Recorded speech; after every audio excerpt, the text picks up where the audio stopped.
மீடியாக்களை நான் பார்த்துருக்கேன். அதிமுக கூட்டணி வலுவார். அதிமுக வெற்றியை பெற்றுக்கலாம் மொழியை களத்தை நாங்கள் இழக்கவில்லை. தேர்தலில் அடுத்தது கட்சியினுடைய இதில் கவனம் செலுத்தார் எங்கள் பொதுச் செயலர். கட்சி கட்டுக்கோப்பாக இருக்கிறது. எடப்பாடி எடுக்கின்ற முடிவை அதிமுக தொண்டர்கள் அத்தனை பேர் ஏற்றுக்கொள்வார்கள்.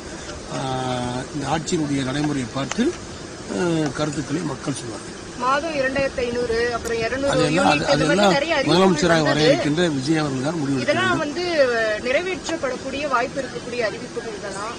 அது அவர் முதலமைச்சர் பதவியேற்ற குறிப்பு அமைச்சர்கள் கூடி பேசி அதற்கான திட்டங்கள் வகிக்கின்ற பொழுதுதான் நிதியினுடைய நிலைமைகள் அவருக்கு புரியும். அப்போது அவர் என்ன முடிவெடுத்தார் என்று பார்த்து கருத்து சொல்லுவார். What is the party has been taken the decision, sir? What is the party has been taken decision? தாவேக ஆட்சி அமைய போகுது, எப்படி பாக்குறீங்க? சார், திமுக கூட்டணியில இருப்பவர்கள் இன்னைக்கு தாவேக பக்கம் சாஞ்சிருக்காங்க.